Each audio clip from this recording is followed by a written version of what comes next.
नाजरीन आदाब, आप देख रहे हैं द लोकल जर्नलिस्ट और मैं हूं मोहम्मद इकबाल हबीब।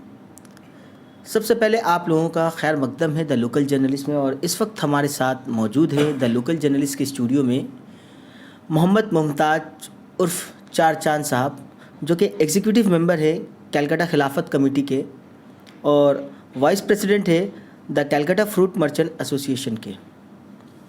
आइए मुमताज़ साहब से पश्चिम बंगाल में जो हाल में जो उपचुनाव हुई, इन तमाम चीज़ों को लेकर के, तमाम जो बंगाल से जो भी रिलेटेड मुद्दे हैं, तमाम मुद्दों को लेकर के बातचीत करते हैं। सबसे पहले मुमताज़ साहब, आपका खैर मकदम है द लोकल जर्नलिस्ट में। शुक्रिया। कल जो इस तरीके का जो रिज़ल्ट आया भवानीपुर से और भी दो अलग अलग कॉन्स्टिट्यूंसी से रिज़ल्ट आए पश्चिम बंगाल में, इस पर आप क्या कहना चाहेंगे? मगरबी बंगाल के अवाम ने, भवानीपुर के अवाम ने और बकिया दो जगह शमशेरगंज जंगीपुर के अवाम ने एक बहुत ही मिसाली फ़ैसला किया है और एक भवानीपुर में जो तारीख जीत दर्ज कराई है।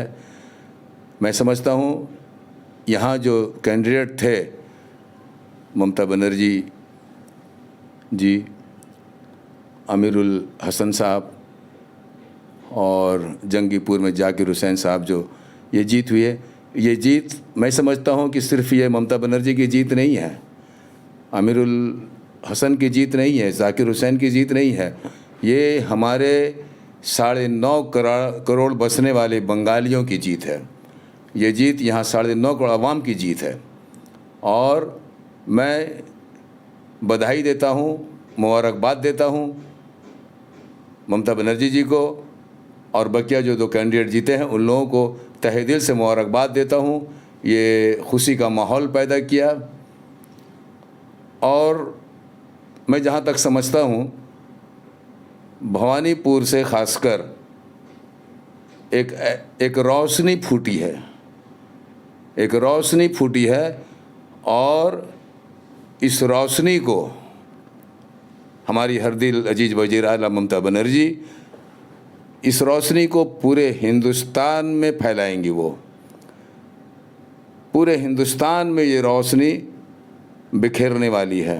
कैसे? सवाल ये उठता है कि कैसे? यकीनी बात है, आपको शायद अंदाज़ा नहीं है जिस तरीके से बीजेपी पूरे हिंदुस्तान में जिस तरीके से उनका जो वर्चस्व देखा जा रहा है अलग अलग राज्यों में, जहां सरकार नहीं भी बना पाती है तो वहां किसी न किसी देखा जाता है कि वो सरकार टूट जाती है, जैसे कर्नाटका हुआ और भी कई जगह स्टेट पर इस तरीके का देखा गया। इस माहौल में किस तरीके से वो हिंदुस्तान में रोशनी जगा पाएगी? ये मामला बात आप बिल्कुल सही कह रहे हैं। वो उस वक्त के हालात अलग थे, लेकिन 2000 देखिए आप, बीजेपी 2014 से जैसा कि इलाका फतह करते हुए चले आ रहे थे, लेकिन बंगाल जब वो पहुँचे, बंगाल जो है बीजेपी के लिए वाटरलू साबित हुआ और बंगाल के जो 2021 के नताइज और कल के नताइज, ये जितने हिंदुस्तान में जितने अपोजिशन पार्टियां हैं उन सबको जिला मिला, हिम्मत मिला, हौसला मिला और इसका एतराफ़ हिंदुस्तान की जितनी भी अपोजिशन सियासी पार्टियां हैं वो एतराफ़ कर चुके हैं कि 2021 की जीत से और आज कल की जीत से ये पूरी अपोजिशन पार्टियों को एक जिला, एक ज़िंदगी, एक हौसला मिला है और एक नए हौसले के साथ आइंदा 2024 का जो इलेक्शन होगा उसमें यकीनी बात है कि इसमें पूरे हिंदुस्तान में नरेंद्र मोदी का बदल कोई नज़र नहीं आ रहा सिवाय ममता बनर्जी के। और यकीनी बात है ममता बनर्जी अपनी हिकमत अमली के ज़रिया, जिस तरह से बंगाल में वो हिकमत अमली के ज़रिया 34 साल दौर हुकूमत का ख़ात्मा की है। उसी तरह 2024 में मुझे उम्मीद है कि ममता बनर्जी ये 2024 के इलेक्शन में अपने इन लोगों के जो 2014 से जो कब्जा जमाए हुए हैं, जिनको कोई हक नहीं है दिल्ली के राज सिंहासन पर बैठने का, इन लोगों को कोई हक नहीं है दिल्ली के।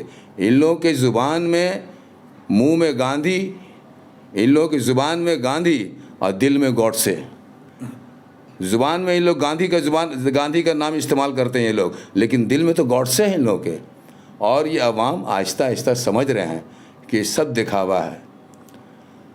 और जहाँ तक बंगाल का ताल्लुक़ है, बंगाल श्री रामकृष्ण परमहंस की धरती है, जिसने स्पिरिचुअलिटी रूहानियत को फैलाया। स्वामी विवेकानंदा जी, जिसने आज से 150 साल पहले हिंदुस्तान को पूरी दुनिया में रोशनास कराया। ये धरती राम मोहन राय की धरती है, जिसने एक बहुत बड़े सोशल रिफॉर्म बन करके सती का रिवाज को ख़त्म किया। हमारे ईश्वर चंद्र विद्यासागर, जिन्होंने, वो तो सोशल रिफॉर्मर भी हैं और एजुकेशनल रिफॉर्मर भी हैं। इन्होंने जो मेहनत की, और हमारे कवि गुरु रविंद्रनाथ टैगोर की धरती है, काजी नजरुल इस्लाम की धरती है ये।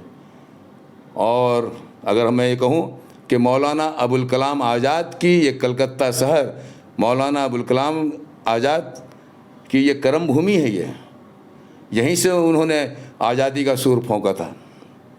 तो इस धरती में सावरकर का कोई गुजर नहीं है। बंगाल की धरती में सावरकर का कोई गुजर नहीं है, हेडगेवर का कोई गुजर नहीं है, ना ही गोलवालकर का कोई गुजर है, और ना ही हिटलर का गुजर है, और ना ही मुसोलिनी का गुजर है। तो और सबसे बड़ी बात जो है, यहाँ की जो तहजीब है, हम लोगों के बंगाल का जो भालोबासा है, ये भालोबासा हमारे गौरव, हमारे भालोबासा एक तो गौरव आछे हमारे। এই ভালোবাসা এই পুরো দেশে ছিড়ে দিব আমরা, এই ममता बनर्जी छाड़ाबेन। एक चीज़ देखा जा रहा था सर, जब चुनाव चल रहा था भवानीपुर में, कई सारे बीजेपी के बड़े बड़े नेता आए और कह रहे थे कि जिस तरीके का जो रिज़ल्ट नंदीग्राम में आया था, उससे भी बेहतर रिज़ल्ट आएगा यहाँ पर भवानीपुर में, बीजेपी करेगी। तो इस पर क्या कहेंगे आप? ऐसा तो है, रिज़ल्ट कल जो आया तमाम लोगों ने देखा, क्लीन स्वीप मिला, इस पर क्या कहेंगे आप?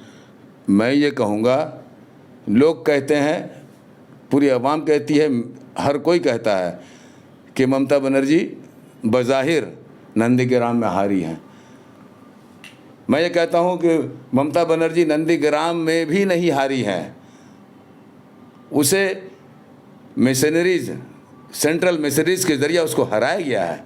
कौन कहता है कि नंदीग्राम में ममता बनर्जी हारी है? कागज़ कलम में ज़रूर हारी हैं, लेकिन अखलाकी तौर से वो नंदीग्राम में भी नहीं हारी हैं, और नंदीग्राम में भी वो जीती हैं और भवानीपुर में भी वो जीती हैं। ये चक्रांत करके नंदीग्राम का ये ऐसा रिजल्ट हुआ है। हकीकत ये है, ये लोग उल्टी बात कहते हैं।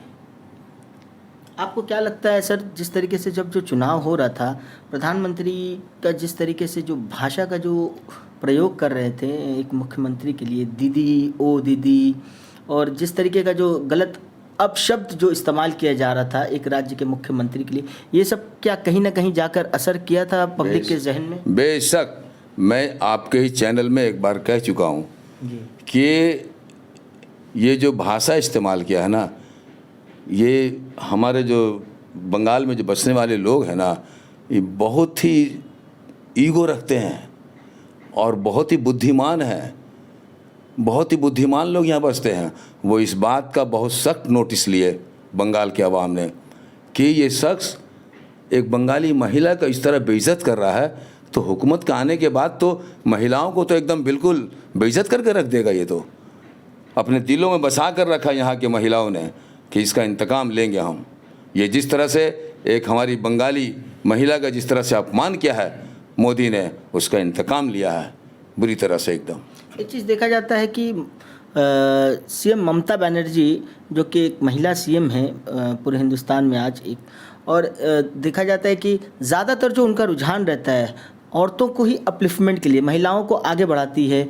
विधानसभा इलेक्शंस में देखा गया कि ज़्यादा से ज़्यादा टिकट महिलाओं को दिया गया, जो कि पूरे हिंदुस्तान में ये फर्स्ट टाइम ऐसा हुआ कि किसी पार्टी ने सबसे ज़्यादा टिकट महिलाओं को दिया गया। तो क्या कहेंगे, उनका जो स्कीम्स भी जो रहती है, जो तमाम चीज़ों के लक्ष्मी भंडारा हुआ और ये क्या बोलते हैं कन्याश्री, स्वास्थ्य साथी, तमाम चीज़ों में महिलाओं को ज़्यादा प्रिविलेज दिया जाता है, इस पर क्या कहेंगे? बहुत सही काम कर रही हैं वो, ऐसा करना भी चाहिए।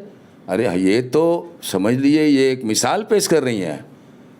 आपको पता है ये जितनी स्कीम इन्होंने निकाली है ना, इसको पूरी दुनिया अप्रिशिएट कर रही है इसको, कि आज भी कोई मुख्यमंत्री इस तरह का स्कीम आवाम के लिए काम नहीं किया है जिस तरह से ममता बनर्जी कर रही हैं। पूरी दुनिया इसको अप्रिशिएट कर रही है। अभी देखिए ये लोग तो डरपोक हैं, ये लोग अभी रोम जाने वाली थी लेकिन उन लोग को जाने का इजाज़त नहीं दिया ममता बनर्जी को। सेंट्रल गवर्नमेंट नरेंद्र मोदी ने इजाज़त नहीं दिया। क्यों डरते हो? ये डर है ना, सिर्फ डर की वजह से, और कोई वजह नहीं है। ये डर रहे हैं ममता बनर्जी से। और इस वक्त मैं ये कहूँगा कि ममता बनर्जी को मुबारकबाद देता हूँ। और इस वक्त एक सबसे बड़ा पॉजिटिव साइन क्या आ रहा है कि हमारे बीच एक ताज़ा दम जवान नेता अभिषेक बनर्जी के रूप में बंगाल को मिल रहा है। और हम अभिषेक बनर्जी जी से अपील करेंगे कि जिस तरह ममता बनर्जी ने 50 साल से जद्दोजहद करते हुए आज कुंदन बन गई हैं और बंगाल के आवाम के दुख सुख में शामिल हैं और बंगाल के आवाम के सेवा कर रही हैं, तो मैं अभिषेक बनर्जी से यही अपील करूंगा कि आप भी ममता बनर्जी के नक्श कदम पर चलते हुए मगरी बंगाल के आवाम के दुख सुख में शामिल हो और बंगाल के आवाम की सेवा करने के लिए तैयार हो जाएं आप। और मुझे उम्मीद है कि बंगाल के आवाम के वो चहीते बनने वाले हैं। चहीते बहुत हद तक बन चुके हैं अभिषेक बनर्जी और बनने वाले हैं। एक चीज़, ममता बनर्जी का ये जो इलेक्शन गया 2021 में असेंबली इलेक्शन, उसके बाद से जैसे उस वक्त एक नारा गूंज रहा था बांग्ला निजर में के चाय, उसके बाद से एक नारा ज़बरदस्त ट्रेंड होना स्टार्ट हो गया कि बंगाली प्राइम मिनिस्टर एक बार भारतीय चाय बंगाली प्राइम मिनिस्टर, इस पर क्या कहेंगे? इस पर मैं ये कहना चाहूँगा कि आज़ादी से पहले से ही बंगाल के साथ, बंगाल के 9-10 करोड़ आवाम के साथ नाइंसाफ़ी होती आ रही है। 1945 में नेताजी सुभाष चंद्र बोस को मंजर आम से हटा दिया गया। अगर मैं ये कहूँ कि 14 अगस्त और 15 अगस्त 1947 को नेताजी सुभाष चंद्र बोस मंजर आम पर होते तो इस मुल्क का विभाजन ही नहीं होता। दूसरी बार आप देखिए, 2 बार एक बंगाली प्रणब मुखर्जी 2 बार उनके साथ नाइंसाफ़ी हुई है, उनका हक छीना गया है। 2 बार वो प्राइम मिनिस्टर बनने के, एक बंगाली बनने के मतलब के हकदार थे, लेकिन नहीं बनने दिया गया। तो इस तरह से क्यों बंगाली प्राइम मिनिस्टर क्यों ना हो? आपने नेताजी सुभाष चंद्र बोस का हक छीना, प्रणब दा का हक छीना। 2 बार प्रणब दा का हुआ, वो सेकंड नंबर में थे, प्राइम मिनिस्टर उनको बनना चाहिए था, लेकिन नहीं बनने दिया गया। अगर हम बहुत सारी बात हम नहीं कहना चाहते हैं, लेकिन मीडिया के ज़रिए मतलब किसी के ख़िलाफ़ उतना बोलना हमको ठीक नहीं है। और क्यों है ऐसा, और किसने बनने नहीं दिया? प्रणब दा को प्राइम मिनिस्टर बनने किसने दिया? एक बंगाली को प्राइम मिनिस्टर बनने क्यों नहीं दिया? जबकि प्रणब दा जो थे उस पार्टी के ट्रबल शूटर थे। जब भी बुरा वक्त आया था कांग्रेस को, प्रणब दा ही संभालते थे उसको, लेकिन उनको प्रेसिडेंट बना करके साइडलाइन कर दिया गया प्रणब दा को, ताकि और दोबारा बंगाली दिमाग से जो है ना, बंगाली दिमाग से पूरा हिंदुस्तान डरता है, ये कब क्या नहीं कर दे। तो इसलिए इसकी हक तलफी होती है, बंगाल के लोगों की हक तलफी होती है।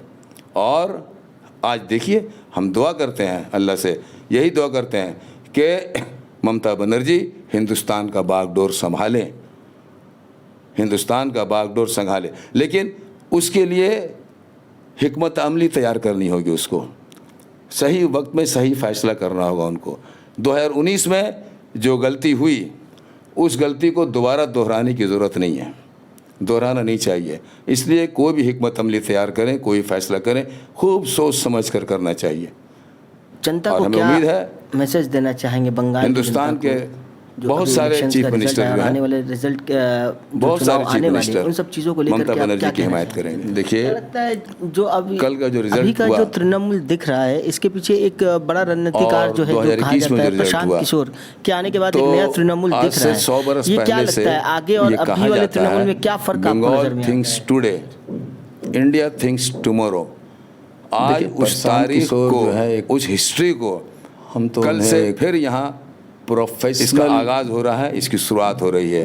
कल फिर लोग कहेंगे, जो ममता बनर्जी कदम उठाएंगी, लोग ये कहेंगे, फिर से दोबारा कहना शुरू कर देंगे, हिंदुस्तान बंगाल की जो अजमत 2014 में नरेंद्र मोदी के हाइट है, उस हाइट के साथ थे, कभी ममता बनर्जी कभी स्टॉलिन के साथ ले आने की कोशिश के साथ भी करते हैं। फिर लोग कहेंगे वो जरूर बंगाल उसको अगर हायर किया गया, India thinks tomorrow, Mamata Banerjee उनको हायर करें, ये आवाज होगी। लेकिन जो जितनी बात प्रशांत किशोर मशवरा दें ममता बनर्जी को, ममता बनर्जी को अपने दिमाग से फैसला करना होगा। फैसला, आखिरी फैसला ममता बनर्जी को करना होगा। ये जरूरी नहीं कि प्रशांत किशोर की हर बात को कबूल किया जाए। और हिकमत अमली तैयार करने के वक्त कि गवर्नमेंट को कौन कौन से स्टेप लेने चाहिए बरतना अगर 2024 में वो दिल्ली तक अगर उन्हें अपना सरकार बनानी है। आपके लिए आखिरी सवाल, अगर आपको हमारा काम पसंद आए तो आप हमारे चैनल को लाइक शेयर और सब्सक्राइब करें और मैसेज देना चाहेंगे बंगाल की जनता के साथ। हम दोबारा लौटेंगे इलेक्शंस का रिजल्ट और आने वाले रिजल्ट और भी अलग-अलग चुनाव आने वाले, उन सब चीज़ों को लेकर के आप क्या कहना चाहेंगे? तब तक के लिए देखिए, मैं मोहम्मद इकबाल हबीब, कल का जो रिजल्ट हुआ, बहुत बहुत शुक्रिया।